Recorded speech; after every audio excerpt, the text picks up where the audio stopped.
And welcome everyone to our channel study path. आप सभी का स्वागत है स्टडी पाथ पर। आज हम टॉपिक में on the basis of distribution के बारे में बात करेंगे। इससे पहले लेक्चर में मैंने आप सभी को काफ़ी सारा क्लियर कर दिया था, मैंने रिन्यूएबिलिटी के बारे में बता चुका था। अब बारी है on the basis of their distribution की।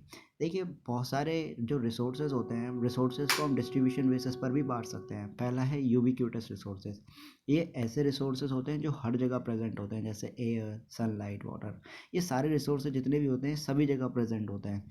सिमिलरली ऐसे लोकलाइज रिसोर्सेज होते हैं। ये रिसोर्सेज ऐसे रिसोर्सेज होते हैं जो कुछ पर्टिकुलर रीजन में ही पाए जाते हैं। जैसे आयरन जो है हमें सबसे ज़्यादा बिहार और उड़ीसा में ही देखने के लिए मिलेगा, अदरवाइज़ वो कहीं मिलेगा नहीं। सिमिलरली अगर हम बात करें ऑयल की, तो वो हमें वेस्ट एशिया में देखने के लिए सबसे ज़्यादा मिलते हैं। जैसे ईरान हो गया, इराक हो गया, इसराइल हो गया, सऊदी अरेबिया हो गया। ये सारे देश जो हैं वहाँ पर सबसे ज़्यादा ऑयल मिलता है। अब बात करेंगे हम किसकी, ह्यूमन मेड रिसोर्सेज की। अब देखिए, ह्यूमन मेड रिसोर्सेज वो रिसोर्सेज कहलाते हैं जो ह्यूमंस के थ्रू क्रिएट किए गए हैं। ये ऐसे सब्सटेंस हैं जिन्हें जो नेचुरल रिसोर्सेज सब्सटेंस होते हैं उनको क्या करते हैं ह्यूमन बींग्स एक शेप से दूसरे ओरिजिनल फॉर्म में कन्वर्ट कर देते हैं, अपनी नॉलेज के लिए, टेक्नोलॉजी के लिए, अपने फ़ायदे के लिए, वो सारी चीज़ों के लिए। अब जैसे देखिए, आयरन ओर क्या है, एक नेचुरल फॉर्म में हमें मिलता है रिसोर्स, लेकिन ह्यूमन बींग्स ने इसके बारे में स्टडी करी और इससे इन्होंने आयरन को एक्सट्रैक्ट करके नेचुरल रिसोर्सेज निकाल कर इन्होंने इंडस्ट्रीज़, डैम, ब्रिजेस वगैरह, फैक्ट्री, हॉस्पिटल, स्कूल्स, ये सभी इनसे कंस्ट्रक्शन करना शुरू कर दिया। अब देखिए, हम बात करेंगे ह्यूमन रिसोर्सेज के बारे में। अब देखिए, ह्यूमन रिसोर्सेज ये बहुत इंपॉर्टेंट रिसोर्सेज भी कहा जाता है इनको, क्योंकि ह्यूमन रिसोर्सेज जो है इन्होंने अपनी बहुत ज़्यादा स्किल्स से, टेक्नोलॉजी से, अपने हार्ड वर्क से इन्होंने नेचुरल रिसोर्सेज को एक्सट्रैक्ट किया है। ये इसलिए किया है क्योंकि ये लोग अपनी इकोनॉमी, जो कंट्री है उसकी इकोनॉमी को बढ़ाने के लिए, मतलब उसकी आर्थिक व्यवस्था को मजबूत करने के लिए ह्यूमन बींग्स ने इन सारे रिसोर्सेज को एक्सट्रैक्ट करना शुरू कर दिया, मतलब बाहर निकालना शुरू कर दिया। अब देखिए, हम बात करेंगे किसकी, कंजर्वेशन ऑफ रिसोर्सेज। अब देखिए, कंजर्वेशन ऑफ रिसोर्सेज क्यों नेसेसरी है। देखिए, रिसोर्सेज को हमें कंजर्व करना ज़रूरी है, क्योंकि ये अल्टीमेटली क्या हुआ कि एक आने वाले समय में ये सारे रिसोर्सेज ख़त्म हो जाएंगे, इसलिए हमें इनको कंजर्व करना भी ज़रूरी है, इनको सुरक्षित करना भी ज़रूरी है। जैसे मान के चलो, पेट्रोलियम है, वो एक हमारा फॉसिल फ्यूल है।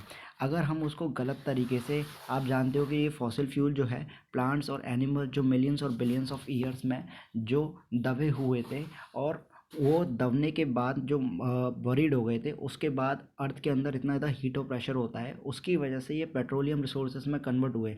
लेकिन ऐसा नहीं है कि ये सिर्फ एक दिन में ही कन्वर्ट हो गए, इनको बनने में मिलियंस और बिलियंस ऑफ ईयर्स लग गए। सिमिलरली जो पेट्रोलियम है, अगर हम इसको नहीं बचाएंगे तो आने वाले जनरेशन में ये ख़त्म हो जाएगा। बात समझ में आ रही है मेरे प्यारे बच्चों। फिर मैंने आपको क्या बताया था, अब नेक्स्ट लास्ट टॉपिक जो हम मोस्ट प्रोबेबली इसके बारे में पढ़ेंगे। अब देखिए, इससे पहले हम ये भी जान लें कि इंडस्ट्रियलाइजेशन जब हुआ तो ये सारे रिसोर्सेज का कंजप्शन बहुत तेज़ी से शुरू हो गया।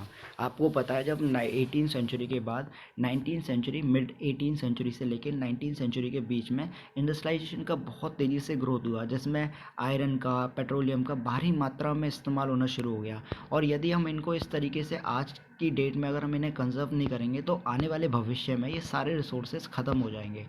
अब देखिए, सस्टेनेबल डेवलपमेंट क्या होता है। सस्टेनेबल डेवलपमेंट वो कहता है कि अभी की ज़रूरतों को पूरा करना है हमको, लेकिन हमें फ्यूचर जनरेशन के साथ, मतलब फ्यूचर में हमें इन रिसोर्सेज को प्रिजर्व करके रखना है, मतलब इन्हें ख़त्म नहीं करना। ऐसा नहीं है कि आज हम अपने फ़ायदे के लिए इन्हें ज़्यादा एक्सट्रैक्ट कर रहे हैं अर्थ के अंदर से, लेकिन आने वाली सिचुएशन समय में ये सारे रिसोर्सेज ख़त्म हो जाएँ। इंग्लिश वाली भाषा में मैं आपको बताऊँ तो sustainable development is the development which meets the need of present without compromising the ability of future generations meet their own need. तो आपको समझ में आ गया होगा कि सस्टेनेबल डेवलपमेंट का मतलब होता है कि हमें रिसोर्सेज को इस तरीके से इस्तेमाल करना है कि हमें हमारी आज की प्रेजेंट नीड भी पूरी हो जाए और आने वाली जनरेशन तक भी वो बचे रहें। तो इस तरीके से हमें अपने रिसोर्सेज को प्रिजर्व करके चलना है। अब देखिए, इसमें कई कैटेगरी होती हैं। पहली होती है रिड्यूस। रिड्यूस का मतलब क्या होता है कि हमें कंजप्शन जो है वो पेट्रोल का बहुत, मतलब कम करना है। अगर सपोज़ करो हमारे पास 100 मीटर की दूरी पर स्कूल है, तो ज़रूरी नहीं है कि हम उसे बाइक से ही कवर करें, हम उसको पैदल भी कवर अप कर सकते हैं। फिर रिसाइकल, जैसे हम न्यूज़पेपर, मैगजीन्स को बाहर फेंक देते हैं, तो ये रिसाइकल भी हो जाते हैं, लेकिन अल्टीमेटली क्या हुआ, अगर हम इन्हें फेंक देंगे तो ये इन्वायरमेंट को कहीं ना किसी तरीके से डैमेज करेंगे। तो हमें रिसाइकलिंग वाला प्रोसेस को भी इस्तेमाल करना ज़रूरी है। फिर बात करते हैं हम रीयूज़ की। तो देखिए, रीयूज़ का मतलब क्या होता है कि जो वेस्ट वाटर होता है आरओ प्लांट से, हम उनको दोबारा रीयूज़ कर सकते हैं, उन्हें फ़िल्टर करके फिर से हम ग्राउंड के अंदर पहुंचा सकते हैं। अब देखिए, कुछ प्रिंसिपल्स हैं सस्टेनेबल डेवलपमेंट की, कि जैसे हम मिनिमाइज़ कर सकते हैं डिप्लीशन नेचुरल रिसोर्सेज का, कम से कम हम नेचुरल रिसोर्सेज का इस्तेमाल कर सकते हैं। हम डिफरेंट फॉर्म ऑफ लाइफ को रिस्पेक्ट कर सकते हैं, प्लांट्स और एनिमल्स, इनको प्रिजर्व करके रख सकते हैं, है ना। हमारा सॉइल वाटर और एयर की तरफ हमारा एटीट्यूड भी चेंज होना ज़रूरी है, क्योंकि अल्टीमेटली ये हमारे इन्वायरमेंट को डिस्ट्रक्शन पहुंचाएगा। Allow all form of life flourish to earth, conserve diversity that exist. हमें सभी लाइफ, मतलब जितनी भी अर्थ पर जितनी भी लाइफ एग्जिस्ट करती है, हम उन सबको प्रिजर्व कर कर चलना है, और हमें कम से कम डैमेज पहुंचाना है अपने नेचुरल एनवायरनमेंट सिस्टम को, और हम अपने इकोनॉमिक इकोसिस्टम को सस्टेन करने के लिए बहुत मजबूत करना है। तो मैं आशा करता हूँ आज का लेक्चर मेरे हिसाब से समाप्त हो चुका है, और आप बहुत संभल कर रहें, क्योंकि कोविड-19 का वायरस जो है वो बहुत तेज़ी से फैल रहा है, और सचेत रहें इसके प्रति। God bless you all. मैं आशा करता हूँ आप सब स्वस्थ रहें और अच्छे बने रहें।